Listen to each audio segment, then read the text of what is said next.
BSc microbiology plus hospital administration. When it come to medical industry വളരെ relevant ആയിട്ടൊരു കോഴ്സാണ് microbiology. സൂക്ഷ്മജീവികളെ പറ്റിയിട്ടും വൈറസിനെ പറ്റിയിട്ടും ബാക്ടീരിയസിനെ പറ്റിയിട്ടും ഈ പറയുന്ന ഡിസീസിന്റെ കാരണങ്ങളെ പറ്റിയിട്ടും ഒക്കെ പഠിക്കുന്ന ഒരു പഠനമാണ് BSc മൈക്രോബയോളജി.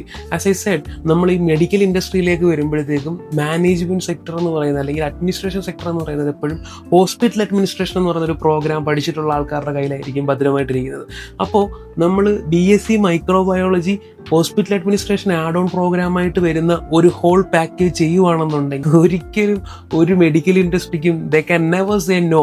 അപ്പം ഈ പറയുന്ന ഒരു ഓൾട്ടർനേറ്റീവ് മെത്തേഡ് നോക്കുന്നുണ്ടെങ്കിൽ ഏറ്റവും ബെസ്റ്റ് ആയിട്ടുള്ള ഓപ്ഷൻസ് തന്നെ നോക്കുക. ക്യാമ്പസുകൾ ചൂസ് ചെയ്യുമ്പോൾ കേരളത്തിൽ നമുക്കിതൊരു 3 ലക്ഷം റേഞ്ചിലൊക്കെ, അതായത് ട്യൂഷൻ ഫീ നമുക്ക് 2.5 ലക്ഷം 3 ലക്ഷം റേഞ്ചിൽ നമുക്ക് പഠിക്കാൻ പറ്റണം. പഠിക്കാൻ പറ്റണം അങ്ങനെയുള്ള ക്യാമ്പസുകളെ ചൂസ് ചെയ്യാവും. അപ്പോൾ അത്തരത്തിലുള്ള ഏതെങ്കിലും ഓപ്ഷൻസിനെ പറ്റിയിട്ട് അല്ലെങ്കിൽ അത്തരത്തിലുള്ള ക്യാമ്പസുകളെ പറ്റിയിട്ട് അറിയാൻ, അല്ലെങ്കിൽ നമ്മൾ ഡിസ്കസ് ചെയ്തിപ്പോൾ ഈ ഒരു കോഴ്സിന്റെ റിലേറ്റ് ചെയ്തിട്ട് കുറച്ചുകൂടി ഇൻഡെപ്ത് ആയിട്ടുള്ള നോളജിന് വേണ്ടിയിട്ടോ നിങ്ങൾക്ക് ഈ മേളിൽ കാണുന്ന നമ്പേഴ്സ് യൂട്ടിലൈസ് ചെയ്യാവുന്നതാണ്. 100% 24/7 അസിസ്റ്റൻസ് നമ്മൾ പ്രൊവൈഡ് ചെയ്യുന്നതായിരിക്കും. Okay, thank you.